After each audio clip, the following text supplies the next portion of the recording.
K2, Flakka, bath salts, Kush, 25B, N-bomb, Black Mamba, Spice, synthetic drugs. These drugs turned me into a monster. It's the most dangerous thing I ever have done in my life.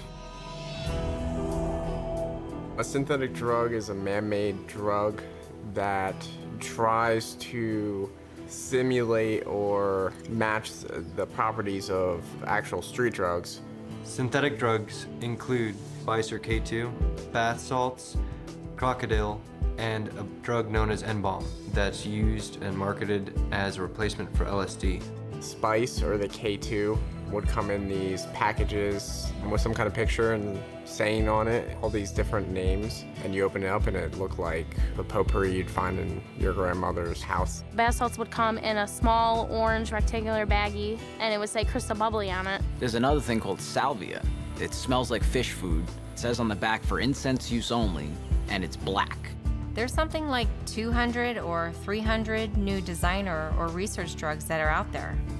These are drugs that people are making in the lab out in China or wherever. Kind of just changing the compounds as they went to avoid the legal issues. You know, you don't know what you're putting into your body, what chemicals are adding, or how it's going to affect you. You don't know if you're gonna get a mushroom trip, you don't know if you're gonna get an acid trip, an LSD trip, a meth trip, a cocaine high. It says not for human consumption, but that doesn't stop anybody. The first time that I took synthetics was when I was 18 or 19 years old. I was about 15 years old. When I first did K2, I was 17, 18 years old. I was probably about 22, 23 years old. I was smoking K2 Spice every day. I did salvia, and I did bath salts here and there. I was using bath salts. My buddies was doing it because it was cheaper, easier to get. When you think of drugs, you don't think of a smiley face on a package that looks like it contains like fruit roll-ups or something like that. I got told that the synthetic drug wasn't that big of a deal, like it was okay, it was safe. He's like, it's different, it's synthetic, it's made in a lab. So I was like, okay, all right, if it's gonna get me a high, let's just do it. My parents won't find out. So I said, well, it's cheap and it's easy and it's right there, so I might as well, I'll try it. Why not? All of a sudden, I went from being sober to being very high and uncomfortable very fast. You do one line, you get that rush, it builds, and then it starts to fade away, and then you want to do more within half an hour. The way I can describe it is just paranoid. Paranoid. I was like spinning around, acting all crazy, screaming my head off. I would be flipping out. Any little thing would tick me off. I'd feel sick, like nauseous, couldn't think. Couldn't see anything except for 360 degrees of random colors. Your eyes get so blurry and you can't really speak after a while. I had no control of my body, couldn't move or anything. I would stand in front of the air conditioner because my body temperature was so hot. The sweat rolling down was just so much. I would change clothes 5-6 times a day. Felt like my whole body was melting, like my guts were gonna fall out. The physical pain that I had the next day, it felt like I had been beat up. Like somebody had beaten me in my sides with a baseball bat. And the next day, it just started all over again. And after a while, I stopped paying rent, I stopped paying my bills. You know, it controlled me. It made me to someone I wasn't. I was up for about 2 weeks, and I had to go to work that morning. Fell asleep at the wheel. I almost hit a school bus full of children, but I didn't even wake up until I was into the ditch. My ex and I were using the bath salts. We'd gotten so bad that I pulled his mother's own gun on him, and I pulled the trigger twice, and it clicked. Thank God there were no bullets in the chamber, but it clicked. He picked up the gun and ended up whiplashing me in the back, and I've still got the scar to this day. I freaked out. I put my hands on my mother and my sister and my family, not even realizing it. Broke the hinges off the car door, pulled it back around the front of the car, and I don't even remember. Woke up 4 days later in jail. I actually ended up calling the cops on myself to my house 3 times in one night because I thought people were coming through my windows, but they weren't. I remember running out back with a knife in my hand, thinking that there were people coming out of the bushes. I would go at them at the bushes with this knife until, you know, the sun started coming up. If there was somebody, an actual person there, I probably would have attacked them. I went into a psychotic episode thinking people are trying to kill me, beating up security guards in the hospital, like wrestling down nurses, doctors. They turned me psychotic.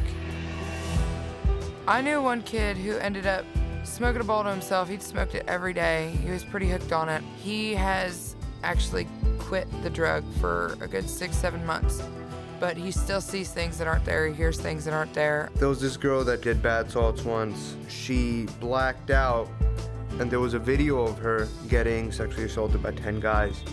He had been smoking spice for several years, smoked it very, very heavy. He had a minor heart attack, 23 years old. One night I was at a party, we were all hanging out, and me and a friend were doing bath salts together. And I went my way, he went his way, and then the next morning I found out that he passed away. I actually lost a good friend to bath salts. He thought he was going crazy and people were telling him just to do it. So one day he hung himself in his house. My friend had left, he was driving his girlfriend's car. He thought people were after him. Later on that night, jumped in front of a train, lost both his arms and his left leg. He died. I lost 5 of my friends because they were doing bath salts and they were driving down the highway racing another car, and one of them thought they saw a horse run across the highway, turned right into a tree. All 5 of them gone. It brainwashes you because you become so dependent on it that it makes you push away everything else in your life. I didn't want to go nowhere. I didn't want to see nobody because how bad I looked. My family knew immediately. Wouldn't talk to me. I literally pushed everybody away. I pushed my good friends away. I wouldn't speak to them for weeks. I lost my girlfriend. I actually lost a child in the midst of all of it too. He had birth defects. The after effects is I have scabs on my face where I picked at it. Big old welts, bumps that come up that won't go away. It ruined my teeth, it ruined my hair. I have gray hair, I'm only 22. I still get little chest pains here and there. I still see trails of 2 or 3 people walking when it's just one person. If I have a lot of things I have to do at once, I get real nervous. And I never used to feel like that before I did these drugs. I've known plenty of people that don't have much of a life or an existence at this point. A couple of them are institutionalized because of synthetics. I know a lot of people say that they're never gonna let drugs take over them. They're too strong for drugs. They're more strong-minded than that. But in all reality, the drug, no matter what drug, is stronger than you. I was actually the one to say, I don't get hooked on anything. I'm not an addictive person, and you think you have a hold of it, but you don't. If I never picked up K2 Spice or even tried synthetics in the first place, it wouldn't have led me on, because it led me on to do harder drugs. You will have the life of being used for sex and being mistreated for your drug. It's not worth it. It's not worth the risk of not knowing what you're putting in your body, not knowing what's going to happen, not knowing whose life you're going to affect or if you're going to destroy your own. I wouldn't give bath salts or K2 Spice to my worst enemy. That's how I feel about it. It's almost like this chemical has a 100% addictiveness. While I am all down for people experiencing the things that they want to experience and making their own decisions in life, this is just going to be one of those that you don't need to find out for yourself.